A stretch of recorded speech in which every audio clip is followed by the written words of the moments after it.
मित्रों नमः संस्कृताय, मिथिलेश हरदेनिया के साथ जुड़ रहे हैं। संस्कृत क्लास में अभी तक जो संधियां पढ़ी हैं आपने, उनको संधियों को और आगे बढ़ाएंगे। लेकिन उससे पहले एक बात हम आप तक रखते हैं। एक कमेंट आया है कि पिछला कमेंट हमने किया था उसका जवाब नहीं दिया। तो मित्रों, हर कमेंट का प्रतिदिन जवाब देना संभव नहीं हो पाता है, क्योंकि पढ़ाने वाले दूसरे हैं, चैनल चलाने वाले दूसरे हैं। तो वो प्रॉपर समय पर हो सकता है कि कमेंट का जवाब ना मिल पाए। इसके बाद इसकी व्यवस्था की गई है चैनल की तरफ से आपके लिए कि एक दिन लाइव सेशन रखा जाएगा संडे को। कल ही संडे है, तो लाइव सेशन में आप सब लाइव जुड़ जाएंगे और उसका टाइम जो है वो दोपहर का रखा जाएगा। उस दोपहर के समय में हम लाइव आएंगे और जो भी आपकी डाउट है उन डाउट को क्लियर किया जाएगा।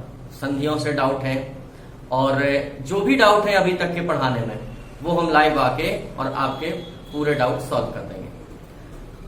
एक में ये भी है कि हिंदी चलाइए, आप हिंदी नहीं चला रहे हैं तो मित्रों बहुत जल्दी हम आपके लिए हिंदी लेके आएंगे और मैं ही पढ़ाऊंगा हिंदी आपको। और संस्कृत जैसी पढ़ रहे हैं वैसे ही हिंदी पढ़ेंगे, उससे और बेहतर, क्योंकि हिंदी में तो फिर रस छंद अलंकार है। तो मित्रों रस तो आप समझते हो, आनंद की अनुभूति होती है रस में। तो आनंद की अनुभूति होती रहेगी आपको और रसास्वादन करके आप पढ़ते जाएंगे हिंदी को भी और संस्कृत को भी। तो मित्रों बिल्कुल आप निश्चिंत रहें, आपकी हर समस्या का समाधान हमारे पास है और उनका सॉल्यूशन हम आपको जरूर देंगे। ठीक है, आगे शुरू करते हैं। अभी तक संधियों में दीर्घ, गुण, वृद्धि, यण और अयादि पढ़ा है। लेकिन मित्रों ये तो हिंदी में है। हिंदी में स्वर के 5 भेद होते हैं, किंतु संस्कृत में ऐसा नहीं है। संस्कृत में जो अच संधि है, क्योंकि स्वर को संस्कृत में अच बोलते हैं, तो संस्कृत में अच संधि के 8 भेद बताए गए। कुछ किताबें 7 लिख रही हैं, लेकिन मित्रों 7 नहीं 8 भेद होते हैं। कौन सी संधियां हैं? तो ये जो 5 हिंदी की संधि हैं, ये तो आपकी रहती ही है, दीर्घ, गुण, वृद्धि, यण और अयादि। इसके अलावा 3 और बढ़ जाती हैं। वो 3 कौन सी हैं? पररूप संधि, पूर्व रूप संधि और प्रकृति भाव संधि। तो मित्रों ये 3 संधियां और पढ़ना है। लेकिन ये संधि बिल्कुल कठिन नहीं है, क्योंकि इनके उदाहरण बहुत सारे उपलब्ध नहीं है। आप चाहे जितनी किताबें उठाएं, आपको वही उदाहरण लिखे हुए मिलेंगे उन किताबों में, और जितने भी अभी तक प्रश्न आए हैं परीक्षाओं में, वही उदाहरण परीक्षा प्रश्न पत्र में आ जाते हैं, परीक्षा में आ जाते हैं। तो मित्रों बिल्कुल चिंता करने की बात नहीं है।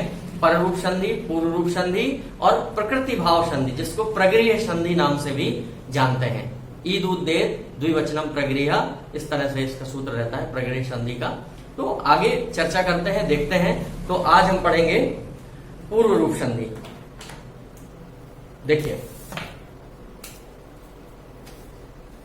पूर्व रूप संधि।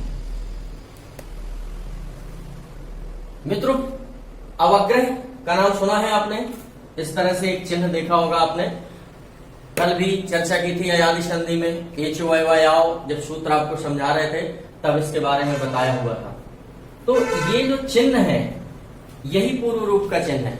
इसी को हम पूर्व रूप कहते हैं, या इसको हम अवग्रह कहते हैं, या इसको लुप्ताकार नाम से भी जानते हैं। तो पूर्व रूप संधि मुख्य रूप से इस चिन्ह की संधि होती है और इसी चिन्ह को आपको पढ़ना है। तो फिर यहां आप देखें, पूर्व रूप संधि का जो सूत्र है वो क्या है? एंग पदांत तादति। एंग बिल्कुल सही दिख रहा मित्रों आपको? देखने में कोई दिक्कत तो नहीं आ रही स्क्रीन में? एंग पदांत तादति, एंग पदांत तादति।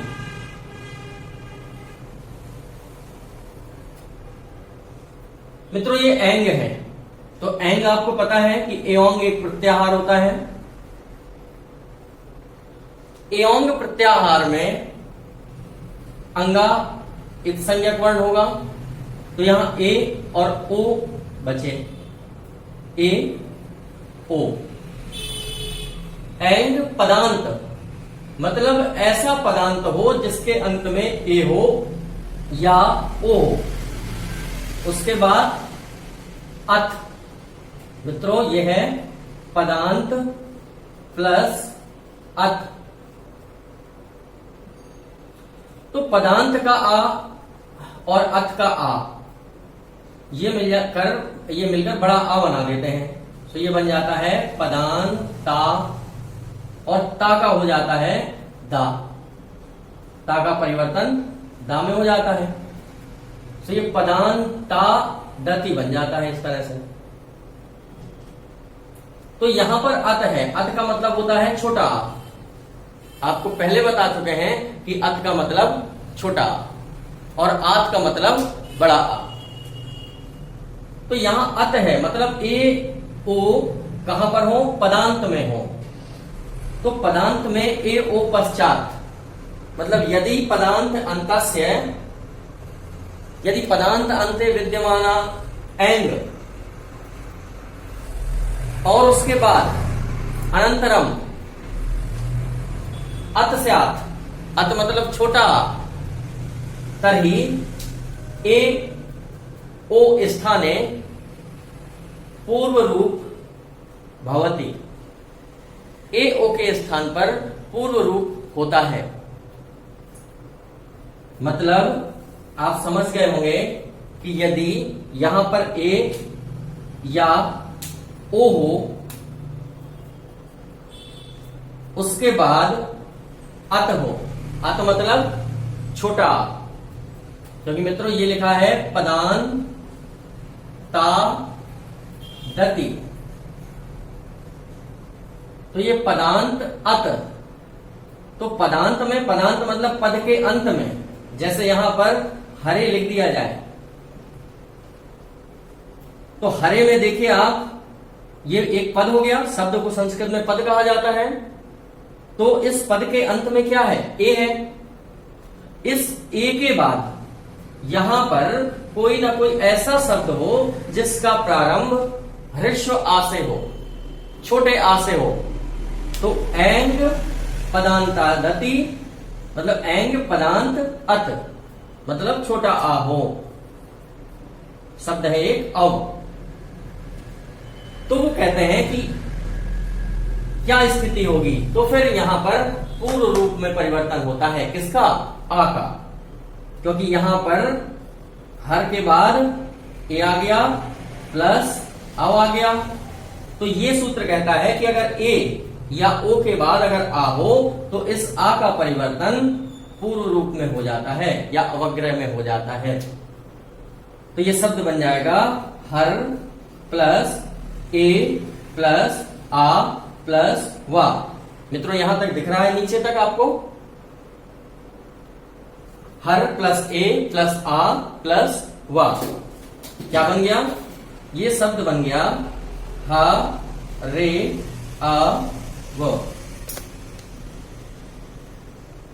इस तरह से तो आप देख रहे हैं कि हरे यव मतलब ये जो आ है ये उदाहरण हरे यव उदाहरण किसका होगा? पूर्व रूप संधि का होगा। पूर्व रूप संधि का उदाहरण है। अब एक ये तो हुआ ए का उदाहरण। एक उदाहरण अपन को चाहिए ओ का। तो जैसे विष्णु अत्र है, विष्णु अत्र,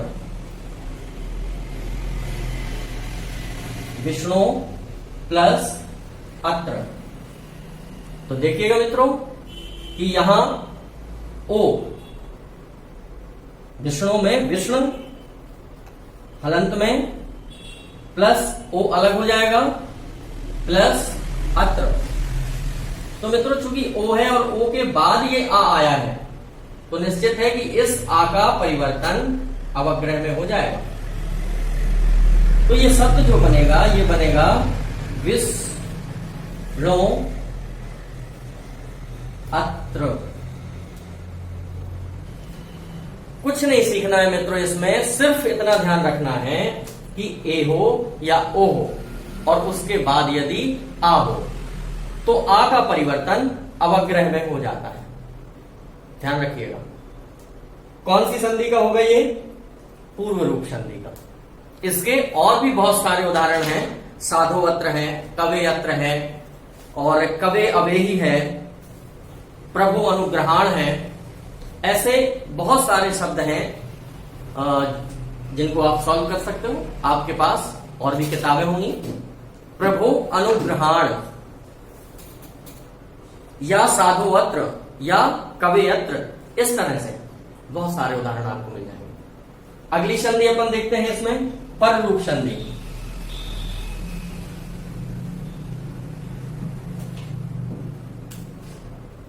मित्रों, पर रूप संधि अभी आपने पढ़ी पूर्व रूप संधि, अब यह है पर रूप संधि।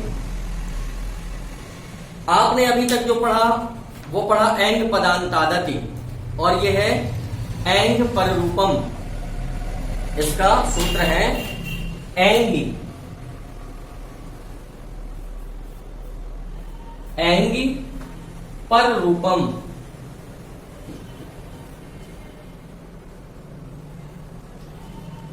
एंगी पर रूपम। मित्रों, इसमें आपको मात्र 2 उदाहरण याद करना है, एक प्रेजते और एक उपोषति। एक उदाहरण है प्रेजते और एक उदाहरण है उपोषति।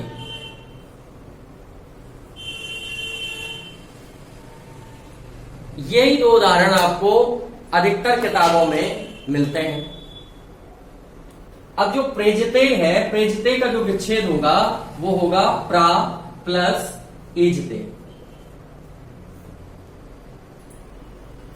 और उपोषति का जो होगा वो होगा उप प्लस ओषति। अब आपको लग रहा होगा कि आपने नियम तो बताया नहीं, सीधे उदाहरण आप बताने लगे। तो मित्रों, इसका नियम उदाहरण से ही आपको समझना है। प्रेजते मीन्स होता है अत्यंत चमकीला या अत्यंत प्रकाशित। प्रा प्लस एजते अगर आप संधि करते हैं तो प्रेजते नहीं बन सकता डायरेक्ट, क्योंकि सीधे प्रा में ए जुड़ने पर प्रे नहीं बनेगा, क्योंकि प्रा में अभी आ लगा हुआ है। तो मित्रों, आ है और जब आ से ए जुड़ेगा तो आ और ए मिलके आय बनता है, तो फिर शब्द प्रेजते बनना चाहिए, लेकिन शब्द प्रेजते बनता है, प्रेजते नहीं बनता। तो यही इसका रूल्स है। अब रूल्स समझिएगा कि प्रा प्लस एजते मतलब प्रा में यदि अपन ने हलंत लगाया और प्लस इसका आ अलग किया और प्लस एजते ये लिखा, तो ध्यान रखिएगा कि पर रूप संधि से एंग पर रूपम सूत्र से इस आ का लोप हो जाता है। इस आ का लोप हो जाता है इस तरह से। और जब ये लोप हो जाएगा तो अब देखिए प्राहलंत में है, तो अब इसमें ए डायरेक्ट जुड़ सकता है इस तरह से। और जब ये डायरेक्ट जुड़ेगा तो फिर ये प्रेजते बन जाएगा, क्योंकि प्रा में ए जुड़ गया और ता में ए प्रेजते हो गया। यही कंडीशन उपोषति में है। आप देखिए कि इस पा में आ है, उप प्लस आ प्लस ओषति। अब देख रहे हैं आप कि इस आ में और ओ में जब ये आ और ओ जुड़ेंगे तो औ बनेगा, तो फिर ये उपौषति होना चाहिए, लेकिन शब्द बनता है उपोषति। क्यों बनता है? पररूप संधि से बनता है, क्योंकि पररूप संधि का नियम है कि इसका जो आ है उसका लोप कर दिया जाएगा, और लोप कर दिया जाएगा और यहां ये जो ओ है ये डायरेक्ट यहां पर जुड़ जाएगा इस तरह से। तो फिर ये जब ये ओ अब डायरेक्ट जुड़ेगा तो ये बन जाएगा उपोषति। इस तरह से मित्रों आपको पररूप संधि पढ़ना है, और प्रेजते और उपोषति ये दोनों उदाहरण आपको मिलते हैं। कुछ किताबों में प्रोषति भी मिलता है, तो उसमें प्रा प्लस ओषति मिल जाता है, प्रा के आ का लोप होके और ओषति डायरेक्ट जुड़ जाता है। अब अगली संधि आप देखें, पर रूप हो गई, पूर्व रूप हो गई। अब प्रगृह संधि जिसको बोलते हैं या प्रकृति भाव संधि बोलते हैं।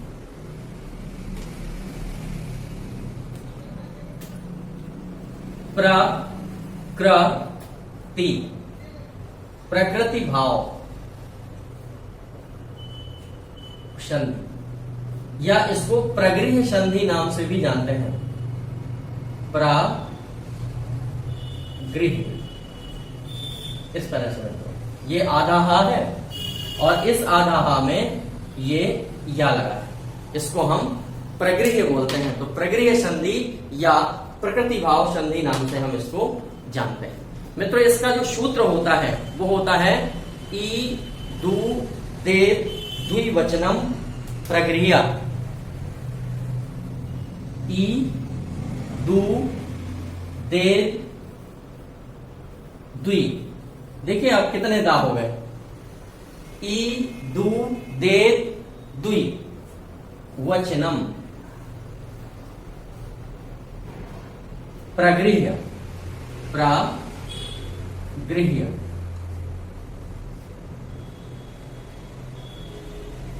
ई दू दे द्विवचनम प्रगृह्य। अब यहां ईदंत, उदंत और एदंत, अगर इस सूत्र को अपन यहां टुकड़ों में करें या इसको समझें, विच्छेद करें, तो यहां शब्द निकलते हैं ईत प्लस ऊत प्लस एत प्लस द्विवचनम। क्षमा चाहते हैं मित्रों, यहां पर द्विवचनम है, द्विवचनम प्रगृह्य। तो ईत ऊत एत, फिर यहां पर द्विवचनम। अब यहां पर आगे प्रगृह्य नहीं लिखना है तो हम मां में हलंत लगा सकते हैं, क्योंकि जब उसके आगे कोई हम शब्द लिखते हैं, वो भी व्यंजन से शुरू होने वाला शब्द लिखते, तो फिर यहां पर बिंदु लग जाती है, अनुस्वार लग जाता। और जब आगे हमें कोई भी व्यंजन से शुरू होने वाला शब्द नहीं लिखना है तो फिर हम मां लगा सकते हैं। मुंह अनुस्वारा सूत्र ऐसा होता है, अभी आगे व्यंजन संधि में पढ़ेंगे।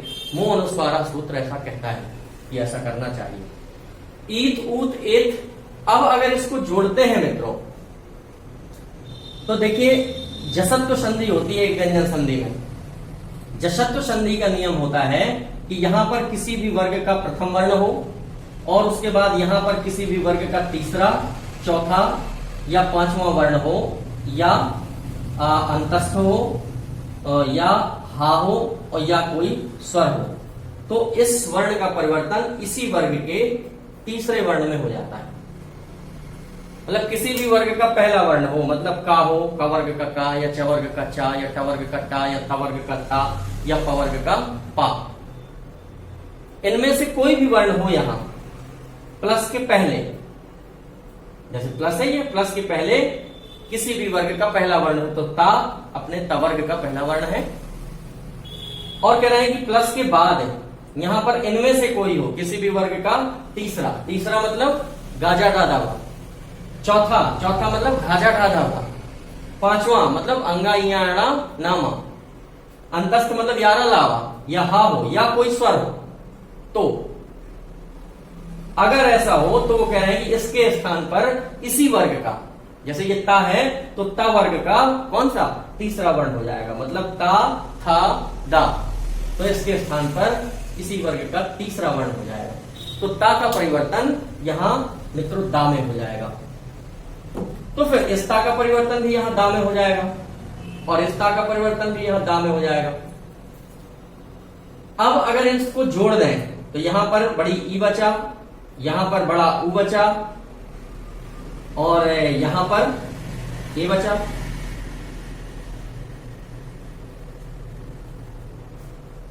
ईद ऊद एद, अब इन सबको जोड़ दें आप, क्योंकि यहां ता का दा, यहां ता का दा, यहां ता का दा, बाकी ई ज्यों के त्यों आ गई, ऊ ज्यों का त्यों आ गया, ए ज्यों का त्यों आ गया। अब इन सबको जोड़ेंगे तो यहां ई, अब इस दा में ये बड़ा ऊ जुड़ जाएगा, क्योंकि हलंत वर्ण के बाद जब कोई स्वर होता है तो वो उसमें जुड़ जाता है, तो ये बन गया दू। इस दा में ये ए लगा है, तो ई दू दे। अब ये ए इसमें जुड़ गया, सो दे बन गया, लेकिन इस दा के बाद कोई स्वर नहीं है मित्रों, देखो द्वि है, तो ये फिर आधा ही रहेगा, तो ई दू दे, और द्विवचनम ज्यों का त्यों। द्विवचनम। इस तरह से ये सूत्र हो जाता है। तो फिर ये ईत, ऊत, एत ये है क्या? तो मित्रों ये कुछ नहीं है। ईत का मतलब सिर्फ बड़ी ई, ऊत का मतलब सिर्फ बड़ा ऊ, और एत का मतलब सिर्फ ए, क्योंकि बाकी तो ये इत संज्ञक है, इनमें हलंत लगा है और इत संज्ञक वर्ण का लोप हो जाता है। तो जो ता वर्ण है, इन ता वर्णों का लोप हो जाएगा, और जब इनका लोप हो गया तो केवल ई, उ, ए बचा। तो जब ई, उ, ओ कहां हो, किसके बाद हो? द्विवचनांत परे हो। और जब द्विवचनांत परे हो, देखा ना द्विवचन, द्विवचन के बाद हो तो फिर वहां प्रकृति भाव संधि होती है। जैसे इसमें हरि एतौ है, और इसका उदाहरण देखते हैं। जैसे हरि प्लस एतौ, अब इससे आपको बिल्कुल क्लियर हो जाएगा। इस हरि शब्द को देखें आप, तो द्विवचनांत शब्द है ये, मतलब जो हरि के रूप हैं, हरि इकारांत पुल्लिंग। अभी रूप आपको याद करवाएंगे मित्रों, आप बिल्कुल निश्चिंत रहिए। कम से कम नहीं तो 500 शब्दों के रूप याद आपको चुटकियों में हो जाएंगे। मैं आपको करवाऊंगा और इसी क्लास में करवाऊंगा, बस आप जुड़े रहिए और पढ़ते रहिए आप निरंतर। मजाक नहीं कर रहा हूं, यथार्थ कह रहा हूं। और आप देख लीजिएगा कि 500 शब्दों के रूप आपसे कैसे नहीं बनते। राम के, बालक के, हरि के, गुरु के, ये आपको तो वैसे ही रटे रहेंगे। अस्मत् के, युष्मत् के, सर्वनामों के रूप चाहे जिसके आप याद कर लेना, रमा के, लता के, सीता के, गीता के, चाहे जिसके रूप आपसे कोई पूछ ले तुरंत बन जाएंगे। बस इंतजार करिए उस समय का। गम की अंधेरी रात में न दिल को बेकरार कर, सुबह जरूर होगी, बस समय का इंतजार कर, समय का इंतजार करिएगा, वो समय आएगा। हरि प्लस एतौ, हरि में बड़ी री है, शुद्ध शब्द होता है हरि। हरि के रूप जब चलेंगे तो द्विवचन, प्रथमा विभक्ति, प्रथमा विभक्ति एक वचन का हरि हो गया, और द्विवचन में हरि शब्द बनता है, बड़ी री। तो ये सूत्र क्या कहता है कि द्विवचन शब्द के बाद, तो द्विवचनांत शब्द है ये, उसके बाद क्या हो? ईत हो, एत हो या ऊत हो, मतलब ऐसा कोई शब्द हो जो बड़ी ई से शुरू हो रहा हो, या ऊ से शुरू हो रहा हो, या ए से शुरू हो रहा हो। तो क्या होगा? कोई परिवर्तन नहीं होगा, ज्यों का त्यों जुड़ जाएगा। मतलब हरि प्लस एतौ की जब संधि करेंगे तो हरि एतौ ही बनेगा, इसमें कोई परिवर्तन नहीं होगा, ज्यों का त्यों जुड़ जाएगा। और ज्यों का त्यों जुड़ेगा, यही रूल्स है, यही उदाहरण हरि एतौ, हरि विष्णु अमु, विष्णु एमौ, इस तरह से आपको याद कर लेना है। हरि एतौ ही किताबों में मिलता है आपको, विष्णु एमौ बहुत कम मिलेगा। हरि एतौ अधिकतर किताबों में इकलौता उदाहरण आपको देखने को मिलेगा, अन्य उदाहरण आपको नहीं मिलते हैं। तो मित्रों ये उदाहरण रख लीजिए आप। ईद उद्देत द्विवचनम प्रक्रिया का उदाहरण है। तो 8 संधि आपकी पूरी हो गई। मित्रों आज स्वर संधि अपनी समाप्त हो गई। इन स्वर संधियों में मेरा पूर्ण विश्वास है आपके लिए कि शायद स्वर संधि का एक भी शब्द ऐसा ना होगा जो आपसे नहीं बनता। यदि किसी शब्द में ऐसी शंका है कि आपसे नहीं बन रहा है तो आपसे हम लाइव जुड़ेंगे और आपके कमेंट का उत्तर देंगे। अभी मित्रों कुछ अपवाद स्वरूप हैं शब्द, वो अपवाद शब्द हम आपके लिए कलेक्ट करके लाए हैं। वो शब्द आपको बिना उनके रूल्स समझे ज्यों के त्यों रटना है आपको। वैसे रटने पर बल हम बहुत कम देते हैं, लेकिन ये चूंकि अपवाद स्वरूप है, ये किन्हीं नियमों पर नहीं बनते, और जब नियमों पर नहीं चलते तो फिर हम उन्हीं को अपवाद कह देते हैं या बाधक तत्व कह देते हैं। तो उन बाधक तत्वों को आपको रट ही लेना है, ज्यादा नहीं है, 4-5 शब्द होंगे। ये 4-5 शब्द ही परीक्षा में खूब पूछे जाते हैं और वो किसी नियमों से नहीं होते, हम आप सब गलत करके आ जाते हैं। तो इन शब्दों को जरूर ध्यान रखिएगा। तो ये शब्द हैं, सबसे पहले खूब पूछा जाता है शीतार्थ या शीतार्थः। शीतार्थः में शीत प्लस ऋतः शब्द होता है। नंबर 1, ये 4-5 शब्द हम आपको देंगे, शीत प्लस ऋतः। मित्रों ये आ और ऋषि की संधि हो रही है, और जब आ से ऋषि जुड़ता है तो यहां अर बनता है। अर, जब अर बनता है तो शब्द बनना चाहिए शीतर्त। शीतर्त या शीतर्तः। लेकिन मित्रों ध्यान रखिए, अपवाद है, यहां अर ना बन के आर बनता है और शीतार्थः शब्द बनता है। बल्कि अर एव अरल गुण संधि में होता है ऐसा, लेकिन यहां अर नहीं आर बनता है। शीतार्थः का संधि विच्छेद होगा शीत प्लस ऋतः। तो अपवाद है, ध्यान रखिएगा, ये शब्द आपको बिल्कुल रट के रखना है। दूसरा शब्द है गो प्लस इंद्र। मित्रों गो प्लस इंद्र, ऐसी कोई संधि नहीं होती जो ओ और ई की संधि हो। अगर आप शब्द बनाते हैं गवेंद्रः, तो ये वा कहां से आ गया मित्रों? अगर वा यावा राला की संधि में जाए तो यण होती है, तो वहां ई का या बनता है, उ का वा बनता है, ऋषि का रा बनता है, लिरी का ला बनता है। लेकिन वहां से भी नहीं है, क्योंकि यहां तो ई है और यहां ओ है। तो ये वा बीच का बीच कहां से आ गया? मित्रों ध्यान रखिएगा, गो प्लस इंद्रः और शब्द बनाना है गवेंद्रः। दूसरा अपवाद है, याद रखिएगा। तीसरा सार प्लस अंगः। सार प्लस अंगः।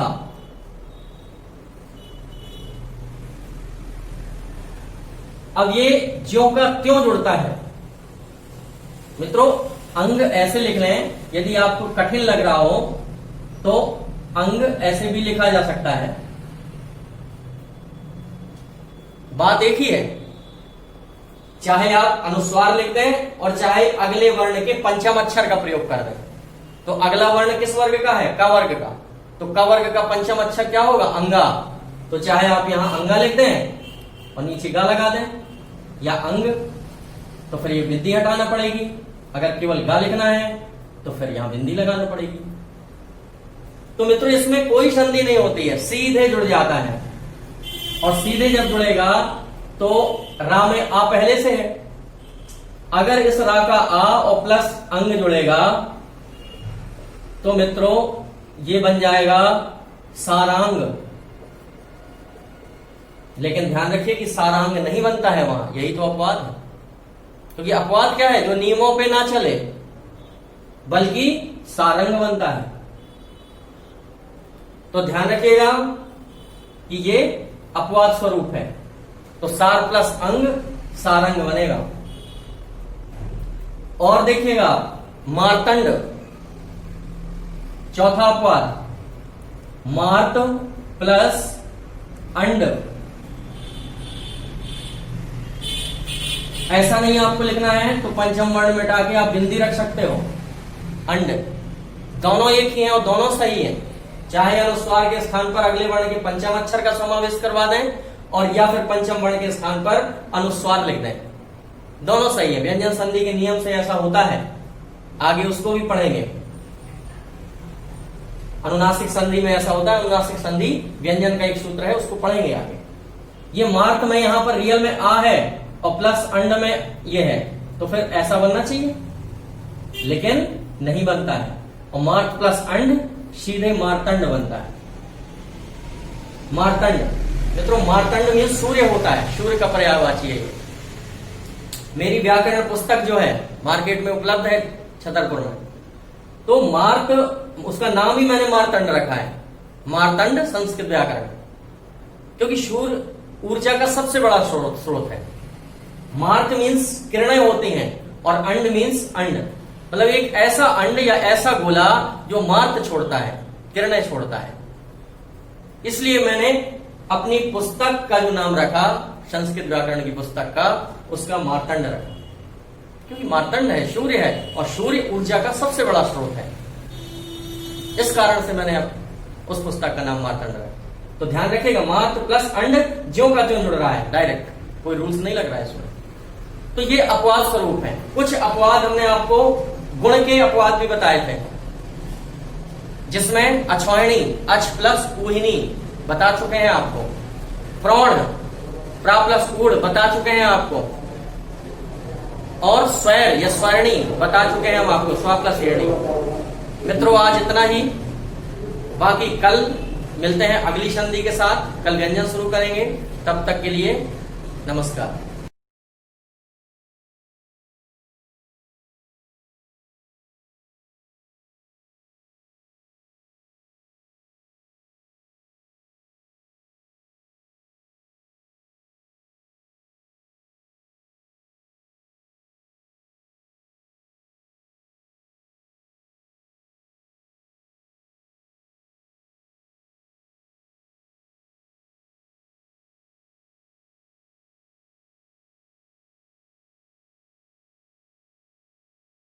सक्सेसफुल जो सभी एग्जाम को टारगेट करते हुए ध्यान में रखकर ये मिशन चलाया जा रहा है। चाहे आने वाले जितने भी एग्जाम हो, वर्ग 3 महिला सुपरवाइजर, एमपी पुलिस, फॉरेस्ट, पटवारी, सीपीसीटी से रिलेटेड जितने भी एग्जाम है, उन सभी को ध्यान में रखकर ये मिशन चलाया जा रहा है। व्हाट्सएप ग्रुप पर स्टडी कराई जा रही है, प्रिपरेशन कराई जा रही है, जिसमें बॉयज और गर्ल्स के अलग अलग ग्रुप बनाकर आपकी प्रिपरेशन कराई जा रही है। ग्रुप में आपको time table, strategy, routine, study material, daily and weekly test, guidance, motivation सब कुछ दिया जाएगा। और यहाँ पर ये आप देख सकते हैं अलग अलग ग्रुप बनाए गए हैं, लगभग 22 और आपको ऐड किया जाएगा। तो आप लोग बिना किसी देरी के मैसेज कीजिए, और 9981167757 पर आपको ऑडियो मैसेज करना है। व्हाट्सएप से अपना नाम बता देना है, मैं आपको उसी एग्जाम से रिलेटेड ग्रुप में ऐड कर दूंगा। महिलाओं के अलग ग्रुप हैं, पुरुषों के अलग ग्रुप हैं, आप देख सकते हैं, ठीक है।